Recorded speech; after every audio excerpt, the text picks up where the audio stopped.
बांग्लादेश में एक नए सियासी सूरज का उदय हो रहा है। तारिक रहमान अब बांग्लादेश की कमान संभालने जा रहे हैं। मंगलवार को होने वाला उनका शपथ ग्रहण समारोह न केवल बांग्लादेश बल्कि पूरे दक्षिण एशिया के लिए चर्चा का विषय बना हुआ है। लेकिन सवाल ये है कि क्या शेख हसीना के जाने के बाद भारत और बांग्लादेश के रिश्तों में आई कड़वाहट अब दूर होगी? क्या तारिक रहमान की बीएनपी भारत के साथ एक नई शुरुआत करने को तैयार है? नमस्कार, मैं प्रिया श्रीवास्तव और आप देख रहे हैं न्यूज़ 18। ढाका में सियासी हलचल तेज है। 17 साल के निर्वासन के बाद लौटे तारिक रहमान अब प्रधानमंत्री पद की शपथ लेने जा रहे हैं। ये बदलाव ऐसे समय पे हो रहा है जब शेख हसीना की सरकार गिरने के बाद भारत बांग्लादेश संबंधों में तनाव साफ दिखा। भारत ने शेख हसीना को शरण दी। बांग्लादेश की अंतरिम सरकार, जिसका नेतृत्व मोहम्मद यूनिस कर रहे थे, उन्होंने बार बार उनके प्रत्यर्पण की मांग उठाई, जिसके बाद भारत ने आधिकारिक तौर पर कोई प्रतिक्रिया नहीं दी और यहीं से रिश्तों में तल्खी बढ़ी। लेकिन अब भारत बांग्लादेश रिश्तों के सुर बदलते हुए नजर आ रहे हैं।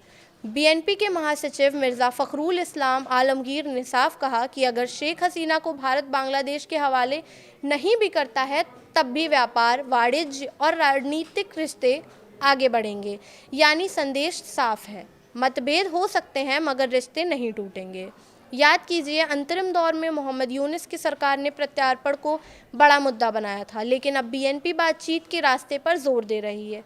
तारिक रहमान की जीत पर नरेंद्र मोदी ने उन्हें फ़ोन कर बधाई दी। भारत ने साफ संदेश दिया कि हम लोकतांत्रिक, प्रगतिशील और समावेशी बांग्लादेश के साथ खड़े हैं।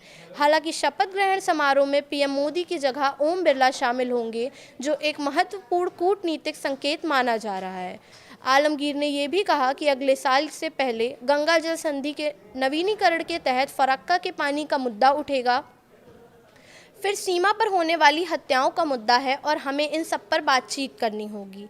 हम भारत से युद्ध नहीं कर सकते, हमें बातचीत करनी होगी। तारिक रहमान का अतीत भारत के साथ तनावपूर्ण रहा, लेकिन इस बार उन्होंने भारत विरोधी रुख से परहेज किया। उनकी विदेशी नीति का फोकस बांग्लादेश का सर्वोत्तम हित बताया गया है।